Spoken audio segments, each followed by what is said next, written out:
Welcome to my channel. The manhwa name is Yun Lokhyun.asa Baby. Lokhyun loses her mother in a brutal attack. The scene leaves a deep scar on her family, especially her father, who makes a silent vow to uncover the truth and take revenge for the woman he loved. Years pass, and Lokhyun, for her own safety, lives as a boy. One day, she visits a temple to pray. While there, she notices an older boy dressed in a black robe. As they speak, she realizes he is mourning someone precious to him as well. Lokhyun senses his pain, and through their words, both find a small moment of comfort. Before leaving, the boy smiles at her gently, wishing her a happy life. Years after, the village is shaken when Lokhyun sees her father bound with ropes. Without hesitation, she takes up her sword and charges at the guards. Lokhyun refuses to surrender. Amused and intrigued by her defiance, the emperor orders Wulhan to withdraw her sword. She kneels and offers her own life in exchange for her father's. The emperor accepts her resolve. He states that her remaining life now belongs to him. Without hesitation, the emperor takes Lokhyun and throws her into the demon lair himself. He commands her to survive the training within and return to him alive. Lokhyun enters a desolated, forbidden place where time seems to lose meaning. Inside, she endures endless hardships, brutal trials, and merciless training that push her far beyond her former limits. After 3 years, in the middle of a grand imperial ritual, attended by nobles and elite generals, an unfamiliar presence cuts through the solemn atmosphere. The ceremony is disrupted as Lokhyun steps forward, revealing herself before everyone present. The emperor senses her immediately. Without surprise, he acknowledges her return and welcomes her back to the palace. Before all those gathered, Lokhyun kneels before him. She lowers her head and declares that she has returned at last, fulfilling her survival and her promise after all these years. Some days after, the palace prepares for a grand celebration. A lavish banquet is held in honor of the emperor's birthday.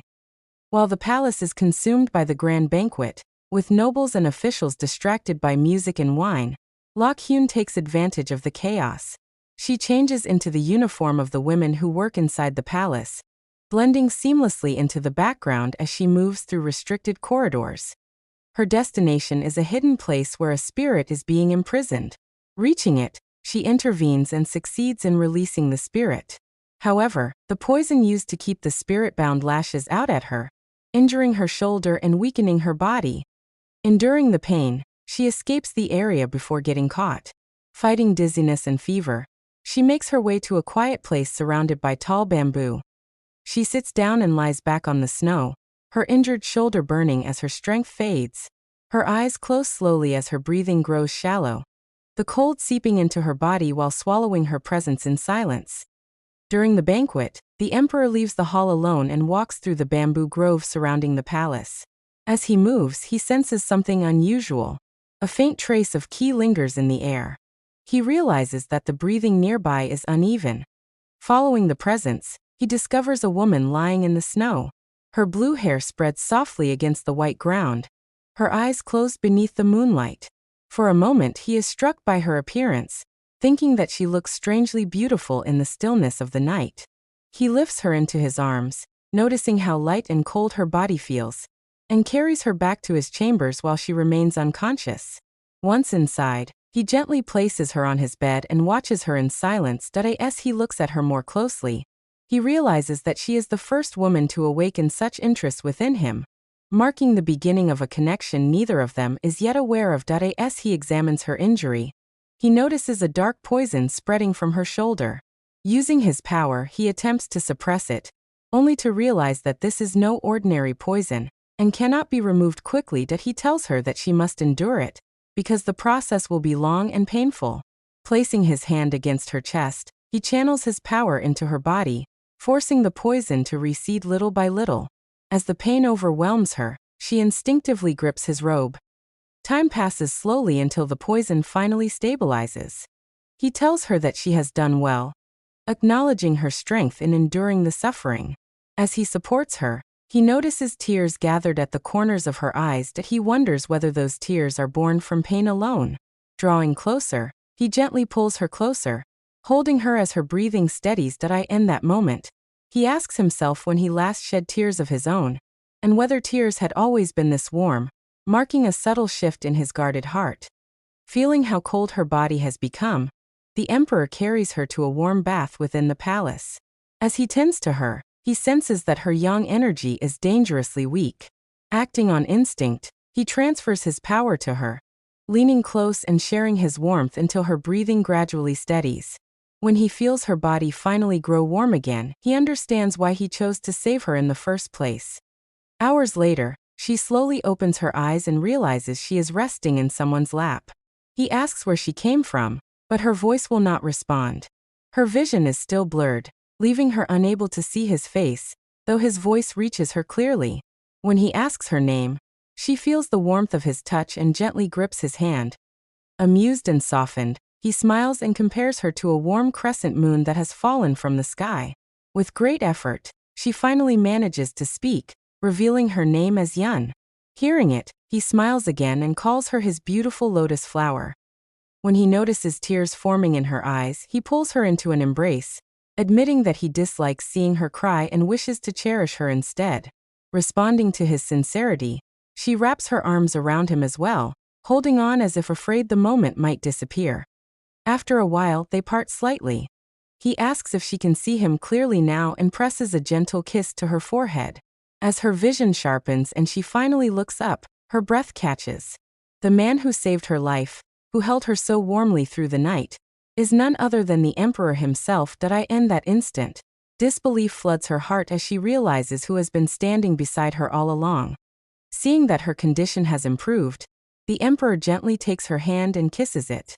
Startled by the gesture, she quickly pulls her hand away as if sensing her confusion. He lightly places a finger against her lips and wonders whether stealing those soft, pink lips would make him a criminal. He leans closer, closing the distance between them. In that moment, her heart races and she questions herself, wondering if being swept away by his lips would make her a criminal as well.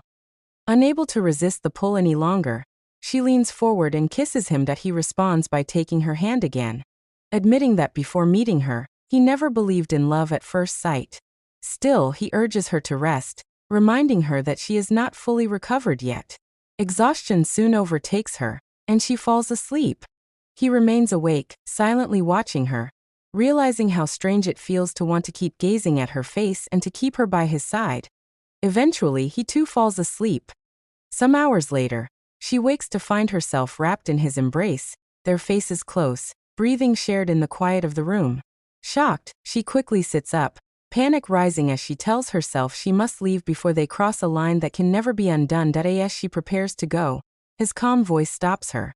He asks where she plans to go when it is still dark outside, leaving her frozen between reason and the warmth she is trying so hard to escape. As Yun struggles with her thoughts, unsure of what to do next, the emperor suddenly steps close and embraces her from behind.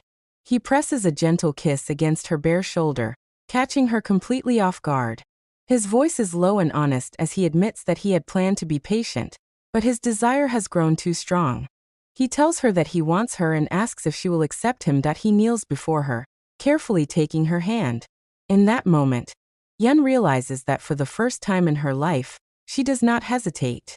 She kneels in front of him as well, and as their understanding meets, he pulls her into a deep embrace. Slowly, she loosens the tight knot holding his hair, a quiet gesture filled with trust and closeness. That night becomes one of warmth, intimacy, and shared vulnerability, something precious to them both. Exhausted, Yun eventually falls asleep. The emperor watches her resting face and softly reflects on how her scent alone is enough to make his heart flutter. Soon after, he too drifts into sleep. When morning comes, the space beside him is empty. Yun is gone. Awakening to her absence, he calls her name in disbelief, his thoughts filled with confusion and longing. He wonders why she left and where in the world she could have gone, her sudden disappearance leaving behind silence and unanswered questions. Thank you for watching until the end. I hope you enjoyed this manhwa. Please subscribe for more stories, and see you in the